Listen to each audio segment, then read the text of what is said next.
Бұл салауат қарыздан құтылуға себепші болады екен ше. Салауатты көп толтыру адамның қарыздан құтылуына себепші болады екен. Осы араб жазирасында болған өте бір керемет оқиға бар. Соны айтып берейін сіздерге, сонымен тоқтатайық енді. Ренжімеңіздер. Жаңа екі жолдас бала ғой, бір-біріне ақша жүрген жерде бәле жүреді ғой өзі. Екеуміз де бизнесменбіз. Сонымен Құдайдың қалауымен біз сауда болмай, мен банкрот боламын ғой. Сонымен Нұрекен Керемді айтамын, Нұреке, бір 500 динар бере тұрыңызшы маған. Қайттан дөңгелетіп алайын деймін ғой.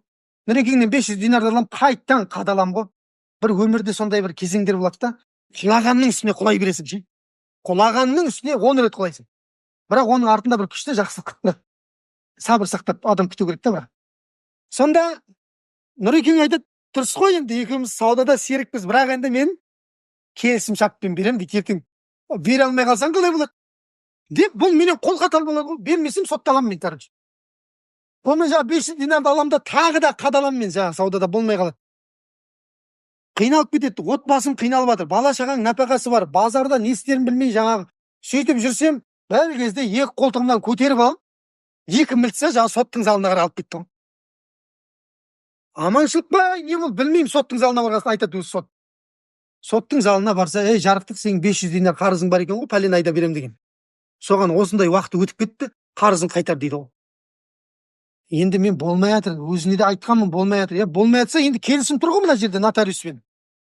Болды, болмаса, соның несін өтеп шық, жазасын, сыйын.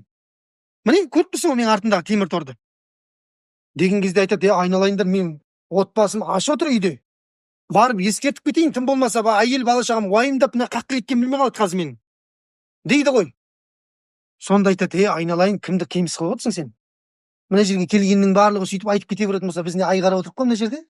Кеткеннен кетті ғой, болды, сенің артыңнан іздеп жүреміз ғой. Қақта жаңа кім қайда деп. Сонда жаңа кісі айтады, Алламен ант етемін дейді да. Егер таңертең алдыма өзімнің алдыңа екі аяғыммен келмесем, мені Мұхаммедтің үмметінен деп айтпаңдар дейді. Кәпір деп айтыңдар дейді ол. Мен екі ортаға пайғамбарды қойып сұрайын дейді сенен. Ана соттың үстіне мұздай суға жүргендей болады ғой. Әркім әр нәрсені қояды ғой былай залогқа. Біреу алтынын қояды, бірдеңесін қояды, баласын қояды. Бірақ пайғамбарды қойған адам жоқ екен да бұл уақытқа дейін. Мен о екі ортаға пайғамбарды қоямын дейді саллаллаху алейхи уассалам. Ана сот шошып кетеді, ойбай құрсын, пайғамбарды мына бірінші рет болып тұр. Барып қайт онда дейді, азанда бірақ келеңіз сен. Сонымен үйіне барады да әйеліне айтады ғой болған жағдайдың бәрін. Осындай болды, кім жаңағы келіншегім айналайын деген кезде әйелі де Құдай қосқан әйел екен, анаған берген. Сонда әйел айтты дейді ғой жарықты. Айттым саған алма, оңбаған бірдеңе деп ұрысып шықпағанда,